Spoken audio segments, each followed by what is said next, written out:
and welcome back to the Clan Code podcast. My name is Carol Kabale, and today I'm kind of very excited about this one because it's all about love. And love is something all of us need a little bit more of. So if you are as excited as me to learn a little bit more about love, then this episode is for you. Hello, Amazing. Chaya, and welcome to the Clan Code podcast. Thank you so much, Carol. Thank you so much, Thank listeners. It is my pleasure to be here. I'm really so excited that you're here today. Honestly, I feel like it was a bumpy start, but there's something that we used to say at school when I did theater, and it was bad rehearsal, great performance. And that is why I know that this episode is going to be unlike any other. It's going to be amazing. And I'm really excited for the listeners to tune in. Same here. I'm sure it's going to be fantastic, guys. Get ready. Yes, it's going to be great. So we have a bit of a tradition around here where we ask everyone, what is their unique client code? So if you could decode for us what it is that you do, who you help, how you got into it, and we'll take it from there. Great. So my name is Chaya Garcia. You can find me on Instagram at Epic Love Expert because that's my client code.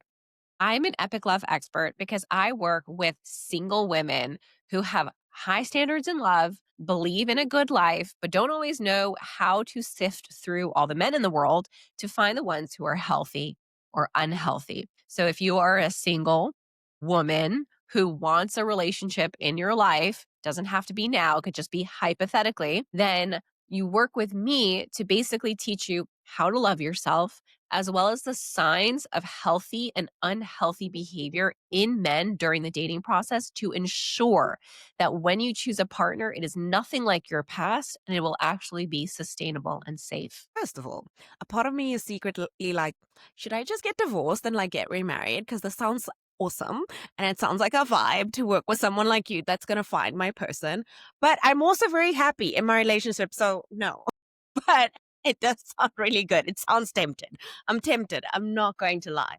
I think if I take myself as the example, I guess we were all really taught to find but I know you have a very interesting take on finding the one, or if there is a one at all. Should we dive in there? Yes. I mean, I'm a big believer that there is actually one soulmate for you. We have 7 soulmates. According to one ancient text, which I totally love and believe in, we have 7 potential soulmates. And then based on essentially how much you self-actualize, how much you grow and heal and actually transform your traumas, you basically raise your vibration, and we only really have one highest potential of love, one Zivug Hagon, which is your highest soulmate. And essentially, that is what I work with women to get.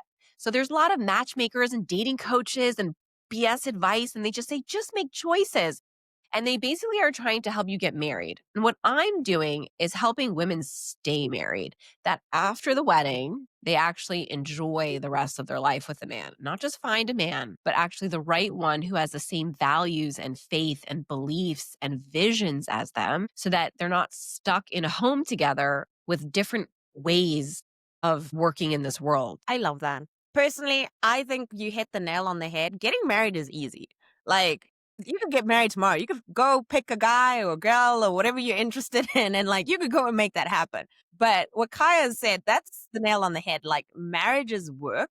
I always say you choose to be in marriage. You choose this every single day if you want to stay. And, you should make the choice of because you like the person and you love the person and you want to build with this person, not out of, well, I guess I'm stuck with this person because I married them. That would be terrible. Like, personally, again, back to my own choice, I'm very happy with mine. So I wish that upon everyone looking for love, your person is out there, guys. Just look. Just also answer those DMs. You don't know. It might be him. Answer those DMs. What would you say someone who's searching for love, besides working with you, obviously, because that's the natural next step, but besides working with you, what is something that they maybe should do first? Should they work on themselves? Should they create a list of what they're looking for? What's step number 1? Well, step number 1 is learning the fact of 2 things. One is you are 100% messed up and 100% lovable. That's the name of my podcast, the 100% podcast. You need to know that, yes, you're messed up and it doesn't take away or diminish how lovable you are. And then a lot of women try to prove that they are lovable through a partner. They say, oh, if I can make him love me, if I can only earn his love, if I can get him to want me or be consistent or choose me or not cheat on me or whatever it is, then I will then be lovable. But it's the opposite. It's like, first, you are lovable right now, and you don't need to have that love come from someone else. And the work that you do is formulating that belief system through practical applications. How do you treat yourself? How do you feed yourself? How do you protect yourself? And so learning these skills, which is what I do with my clients in my programs, it's that we don't attract what we want. We attract who we are. And so if Mm. you are being so critical of yourself and you're not sober and you're very impatient, you're going to attract someone who's also not sober and going to be critical of you and without the patience that you want. Because you want it doesn't mean you're going to bring it into your life. So, step number one is remembering that you are 100% messed up and 100% still lovable, not 90% lovable. And when you get your shit together, you're 100%, like right now, 100%. And the other thing is learning how to love and protect yourself so you can choose not just for right now, but for the future of yourself and your life. I love that. It really does go back to that cliche that, you've got to love yourself first before you can like put yourself out there. But honestly, more truer words haven't existed because if you don't really know what you want, how can you expect somebody else to give it to you? So I really like that. Step number one is kind of easy, but I think we skip it because, we like to overachieve as women. We're like, no, no, no, that's not important. I'm just going to go find him. No, no, no. I know that part. And we just breeze past it. What would you say is something that we're making as a mistake, like that one, breezing past it as the example, that you constantly see single women who are looking for love doing that you wish you could just go up to them and maybe shake them a bit and be like, girl, get your act together. Stop making this mistake. They choose they're in their masculine. So when women are in their masculine, they go, "Will you want me? Will you choose me?" What I really want to shake them with in the best loving, hugging, sweet way Yes. is they go, "Oh, so I found this man and he's really great, but he didn't, pay for me and he looked at the hot waitress. So I told him, if you want to be with me, you have to pay for me and don't you dare look at other women if you want to stay with me." Mm. And I go in my head, "You have to tell a grown man what to do. You haven't learned that you cannot change a grown man's behavior.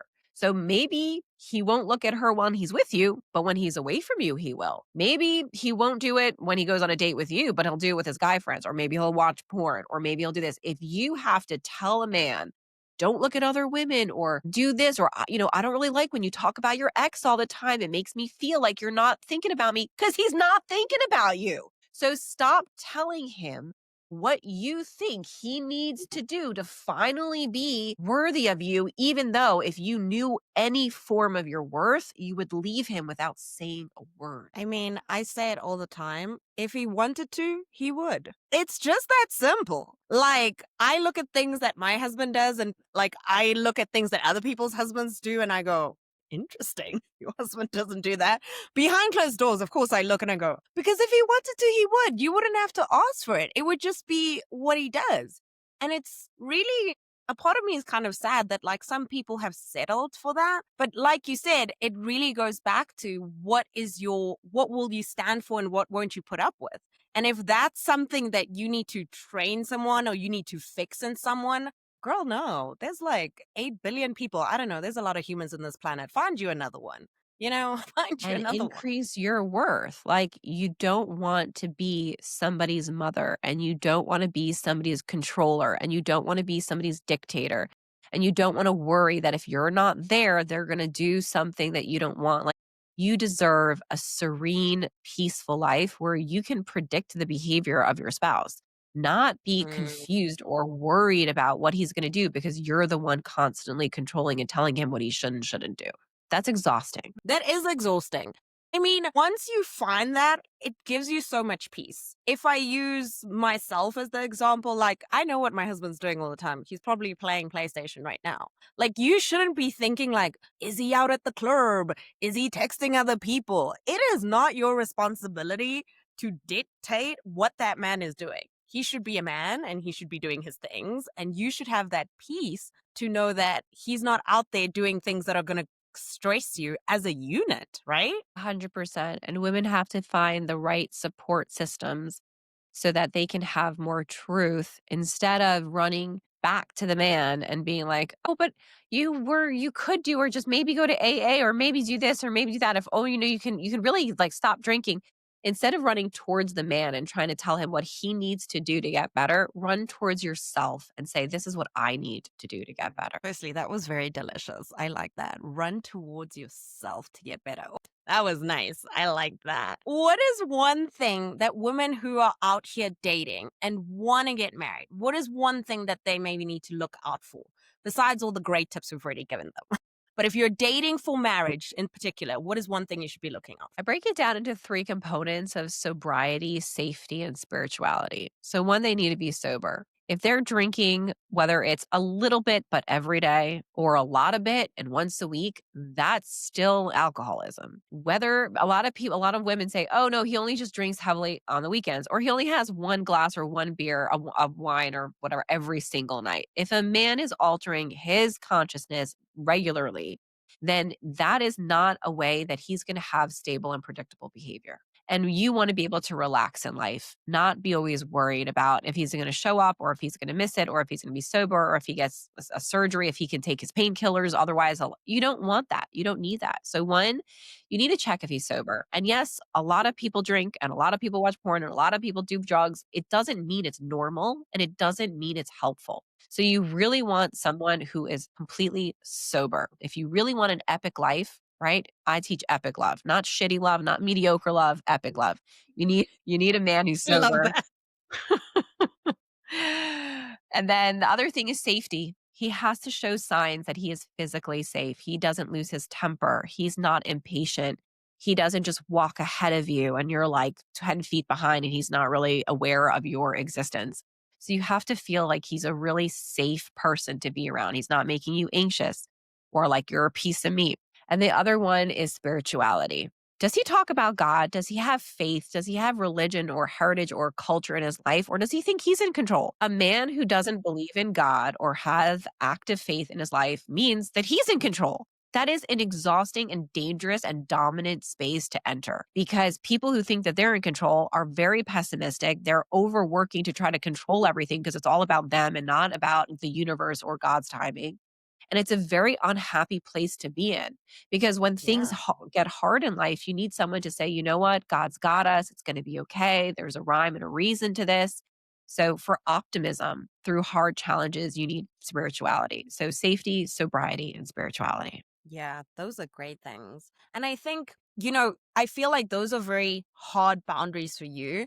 In my instance, there's a little bit of flexibility, but I think that's because there's flexibility on both ends. Would you say if there's flexibility on both ends, then that's okay? Like, could you do 2 out of 3 is okay? Look, I teach epic love.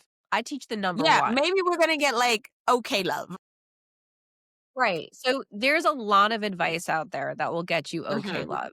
There's a lot of that. Yeah, There's also a lot of mediocre marriages. There's a lot of marriages that don't last. If you want a phenomenal, like it's like you want to be the 1% of business, there are laws. You correct. cannot be 1% of business. You don't need to be a millionaire. You can make some money and be fine and still survive and have a lot of gratitude. But if you want to be a millionaire, there are different rules to follow. There's different tax laws to Agreed. follow.